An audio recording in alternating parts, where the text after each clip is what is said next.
Mega family గురించి బ్యాడ్గా మాట్లాడారు. సో ఆయన అయితే నిన్న ఈవినింగ్ అరెస్ట్ చేశారు ప్రయాగ్రాజ్లో. అయితే కొంతమంది జనాలు ఏ విధంగా ప్రశ్నిస్తున్నారంటే, రాష్ట్రంలో ఇంకేమీ పనులు లేవా, కేసులు లేవా, మీకేం పని లేదా, అక్కడికి వెళ్ళి అరెస్ట్ ఎందుకు చేయాలి అని చెప్పేసి అడుగుతున్నారు. మీరు ఏం చెప్తారు దాన్ని? రాష్ట్రంలో చాలా పనులు ఉంటాయి, రాష్ట్రంలో చాలా కేసులు ఉంటాయి, అవన్నీ సాల్వ్ చేస్తూ ఉంటారు. కానీ ఎలాంటి సంబంధం లేకుండా ఉన్నత వర్గమైనటువంటి మెగా ఫ్యామిలీని ఇష్టానుసారంగా వాళ్ళ ఫ్యామిలీ జోలికి వెళ్ళి ఉచ్చనీచాలు లేకుండా మాట్లాడాడు అతను. నిజంగా ఆ విడాకుల గురించి లేకపోతే వారి భవిష్యత్తు గురించి ఈయనకి ఏం సంబంధం? ఇది రెచ్చగొట్టడం. ఇప్పుడు మెగా ఫ్యామిలీ అంటే కుటుంబం కాదు, అది ఆ మెగా ఫ్యామిలీ అంటే కొన్ని కోట్ల మంది ఆరాధించేటటువంటి ఒక ఫ్యామిలీ. అలాంటి ఫ్యామిలీని ఇలా రోడ్డు మీద లాక్కొచ్చి మరి ఇష్టానుసారంగా మాట్లాడకూడదు.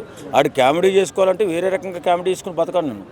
అది కూడా చేతకపోతే కృష్ణకాంత్ పార్క్ కాడికి వచ్చి పిచ్చం ఎత్తుకుని బతకాలి.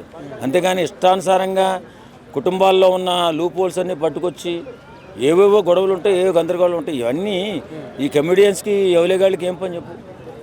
చాలామంది బాధపడ్డారు, చాలామంది హట్ అయ్యారు, అవసరమైతే దొరికితే చంపేద్దామని చాలామంది కూడా చూశారు. మరి ఇలాంటి కేసుల పట్ల అప్రమత్తంగా పోలీసులు ఉండకపోతే ఎవడుంటాడు? బాధ్యత పోలీసులు కాబట్టి ఖచ్చితంగా పోలీసులే తీసుకుంటారు.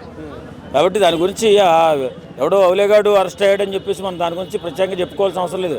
అలాంటి వెధవలను అరెస్ట్ చేయాలి, అవసరమైతే ఇలాంటి వెధవ మాటలు మాట్లాడకుండా, ఇలాంటి వెధవ కామెడీలు చేయకుండా నిరోధించాలి కూడా ఖచ్చితంగా. అంటే ఎందుకు ప్రశ్నిస్తున్నారంటే, ఇప్పుడు రాష్ట్రంలో పెండింగ్లో ఉన్న కేసులు చాలా ఉన్నాయి, వందల కొద్ది. ఆడపిల్లల మీద అఘాయిత్యాలు కావచ్చు, దొంగతనాలు కావచ్చు, స్టిల్ ఇప్పటికీ అన్ని ఉన్నప్పటికీ దేని గురించో పట్టించుకోకుండా దీని మీదే స్పెషల్ ఫోకస్ ఎందుకు పెట్టారు? ప్రయాగ్రాజ్కి వెళ్ళి ఎందుకు అరెస్ట్ చేశారు? అంత టైం మీకు ఉందా? ఇది చాలా సెన్సిటివ్ వ్యవహారం. అవసరమైతే దొరికితే వాడిని తగలబెట్టేసేటటువంటి అంత కసితో ఉన్నారు మెగా అభిమానులు. కాబట్టి వాడిని బతికించవలసిన బాధ్యత కూడా ఉంది. కేసులు సాల్వ్ చేసే బాధ్యతే కాదు, ఒక వ్యక్తిని కూడా బతికించాలి.